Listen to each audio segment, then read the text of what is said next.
Il y a 3 ans, Emmanuel Macron, tout juste élu, portait l'égalité entre les femmes et les hommes en grande cause nationale du quinquennat. Aujourd'hui, nous sommes là en sa mémoire.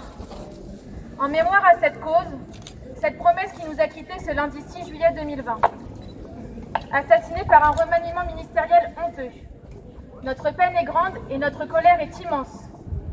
Comment est-il possible d'avoir une politique aussi incohérente que celle-ci ? À la fois, on avance dans le bon sens lorsque le nombre de femmes au gouvernement n'a jamais été aussi élevé et nos policiers commencent à être de plus en plus formés aux violences faites aux femmes et à accueillir nos paroles. Et à la fois, on nous annonce la nomination de M. Darmanin, ministre de l'Intérieur, visé par plusieurs plaintes pour viol, agression sexuelle et abus de confiance. Sans remettre en cause la présomption d'innocence, la nomination d'un homme accusé de viol rappelle à quel point les violences sexuelles et sexistes sont banalisées et minimisées. Oui, M. Darmanin, sur le plan judiciaire, est présumé innocent. Mais comment est-il possible que ces plaintes ne soient pas un obstacle à sa nomination selon l'Élysée ? On vous rappelle que le ministre de l'Intérieur est le premier policier de France. Quelle image est renvoyée aux victimes de viol qui n'osent déjà pas se présenter au commissariat pour porter plainte quand elles savent seulement qu'1% des violeurs est condamné ? La honte. Sans compter ces nombreux tweets s'opposant au mariage homosexuel et les propos racistes tenus à l'encontre de Madame Taubira. N'oublions pas notre chère Marlène Schiappa, ancienne ministre chargée de l'égalité homme-femme, qui a été nommée pour le seconder. En plus de cela, M. Dupond-Moretti a été nommé ministre de la Justice. Cet homme, antiféministe, déclare que les militantes du mouvement MeToo étaient, je cite, des folasses qui racontent des conneries. Il s'est déclaré opposé à la loi contre le harcèlement sexuel en estimant que certaines femmes, je cite, regrettaient de ne plus être sifflées. Laissez-moi vous faire part, monsieur, que ce n'est malheureusement pas le cas et que nous continuons de subir ce genre de comportement. Ces personnes n'ont donc rien à faire à ces postes-là et leurs nominations sont un crachat au visage des victimes de violences et de toutes les personnes de tout genre se battant pour y mettre fin. Nous disons stop à la culture du viol. Rassurez-vous qu'on veuille l'égalité, pas la revanche. Moi, c'est Charline du collectif Luciole, donc collectif LGBTQIA+, de la fac d'Angers. Le 4 juillet, à Paris, avait lieu la Pride militante, mettant en tête de cortège nos adelphes queer, racisés, protestant contre les violences d'État et les violences policières. Une fois encore, nous n'avons obtenu comme réponse que du mépris. On nous trouve trop radicaux, trop radicales. Le 6 juillet, 2 jours plus tard, Darmanin, en cours d'instruction pour viol, et homophobe décomplexé, est nommé ministre de l'Intérieur, premier flic de France. Dupond-Moretti, antiféministe, sexiste, connu pour avoir protégé nombre d'auteurs de féminicides, est nommé ministre de la Justice. Ce remaniement nous montre une chose, cette justice est faite par et pour les hommes, cis, hétéros, blancs, bourgeois. Elle est la garante de l'ordre patriarcal capitaliste qui nous méprise, nous mutile, nous tue, nous viole, nous criminalise et nous précarise. Darmanin à l'intérieur, c'est l'État qui autorise, organise, encourage le viol. Darmanin à l'intérieur, c'est la politique gangrénée par les LGBT-phobies qu'il ne daigne même plus cacher. Nous ne sommes pas étonnés de trouver le ministre de l'Intérieur dans les rangs fascisants de la Manif pour tous. Que le premier flic de France soit un violeur homophobe raciste à la tête de milices assassines ne nous étonne pas non plus. Nous connaissions leur mépris, nous connaissions leur violence, la pénalisation du client, le report de la PMA, sa fermeture aux personnes trans, la loi Avia, le silence et l'impunité face au meurtre de nos sœurs et de nos frères, Jessica Sarmiento, Vanessa Campos et tant d'autres. Beaucoup d'entre nous sont épuisés et il faut le dire, ce remaniement de la honte porte un coup à des mois, des années de militantisme. Mais si nous connaissons nos ennemis, nous connaissons aussi notre force. Nous ne nous tairons pas et chaque fois qu'il le faudra, nous exigerons dignité, légitimité, respect de nos corps et de nos identités. Que ces porcs nous craignent.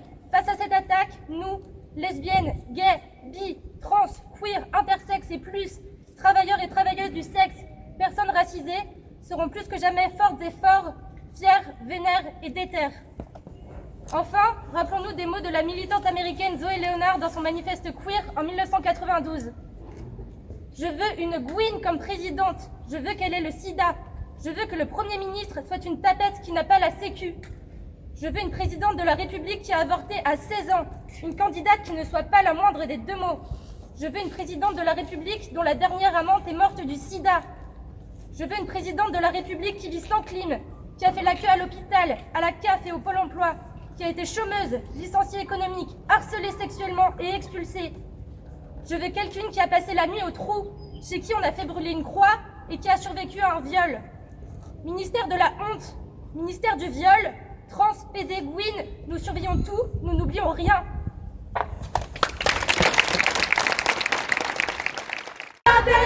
Incomplice à la justice, un violeur à l'intérieur. Incomplice à la justice, un violeur à l'intérieur. Incomplice à la justice, un violeur à l'intérieur. Incomplice partout, justice nulle part.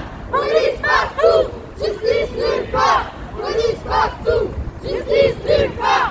Police partout, justice nulle part. Police partout, justice nulle part. Police partout, justice nulle part. Police partout, justice nulle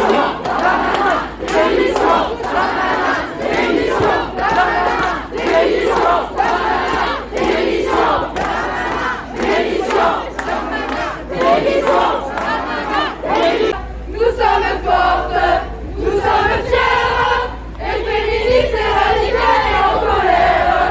Nous sommes fortes, nous sommes fières, et féministes et radicales et en colère. Nous sommes fortes, nous sommes fières, et féministes et radicales et en colère. La justice pour les victimes du Pont-Moretti, à la justice, pas justice pour les victimes du Pont-Moretti, à la justice, pas justice pour les victimes du Pont-Moretti, à la justice, pas du monde entier. Solidarité avec les femmes du monde entier.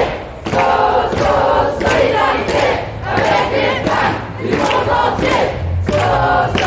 Solidarité avec les femmes du monde entier.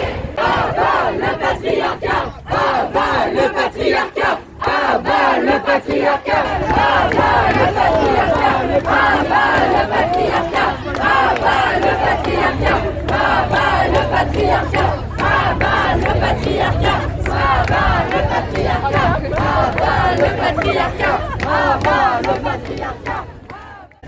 En réponse à cette vérité qui éclate au grand jour, notre gouvernement nous impose un ministre de l'Intérieur accusé de viol et un ministre de la Justice complice et sexiste. Non! D'ici 1 heure, 10 femmes de plus seront comptabilisées dans les statistiques. D'ici 1 heure, 10 femmes de plus seront violées. Avec un peu de chance, il ne s'agira pas de vous, de vos mères, de vos sœurs. Avec un peu de chance, cet homme ne sera pas récompensé par un Oscar ou une nomination ministérielle. Mais toutes n'ont pas cette fortune. 2020 avait déjà commencé bancalement avec la récompense de Polanski. Face à cette insulte, on s'est levé, nous, les humiliés. On s'est levé, on a pris nos clics et nos claques et on s'est cassé. Mais aujourd'hui, on a décidé de rester dans toute la France et même au-delà des frontières. Nous sommes des milliers à se lever contre ce nouvel affront. Grande cause nationale du quinquennat, nous ne t'oublions pas. La mort ne t'oublie pas. Elle multiplie ta vie dans chacun de nos bras.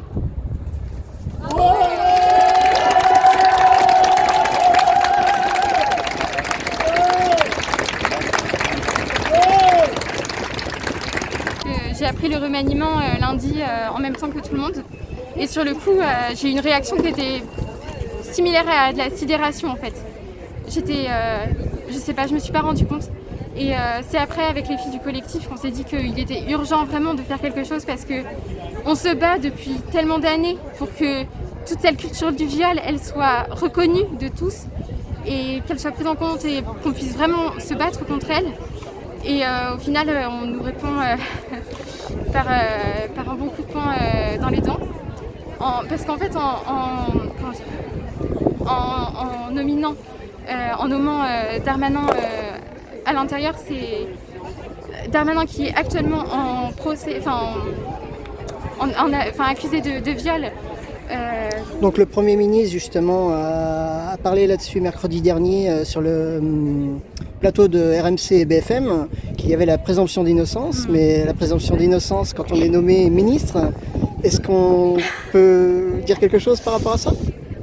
La présomption d'innocence, elle a bon dos quand on sait que seulement 1% des violeurs sont condamnés.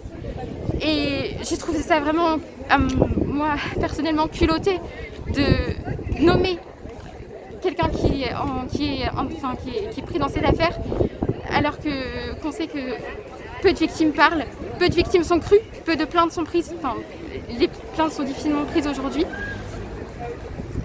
Pour moi, la présomption d'innocence, ok, mais juste un peu de respect et d'humanité. Et le contexte fait que pour nous, c'est vraiment insultant, humiliant. Merci Gwendoline. Avec plaisir. Bonjour Aurore, Bonjour. Vous êtes écrivaine. Oui, Quelle c'est ça. était pour vous la nécessité de venir aujourd'hui? Fallait marquer le coup. Ces deux nominations-là sont juste impensables. On est tous tombés un peu dénus. Moi, quand je l'ai appris, j'étais à l'ordinateur, j'ai tout arrêté. Je me suis retournée, j'en revenais pas. Et en fait, il y a eu une mobilisation nationale, internationale qui ont dépassé les frontières. Je me devais d'être là avec tout le monde, en fait. Il fallait vraiment marquer le coup. Vous pouvez nous rappeler les livres que vous avez faits? Oui. Donc, La Poussette cassée, tome 1 et 2. Donc ce sont des livres, donc des romans psychologiques donc sur les violences conjugales, violences faites aux femmes et violences faites aux enfants, et sur les institutions, la façon dont ça se passe. Voilà. Je parlais tout à l'heure avec Gwendoline, Ouais. Gwendoline, une militante de Nous Tout Angers. Que pensez-vous de cette fameuse présomption d'innocence? Alors la présomption d'innocence, c'est bien beau, mais enfin en attendant, il n'en reste pas moins qu'il y a malgré tout une plainte pour viol.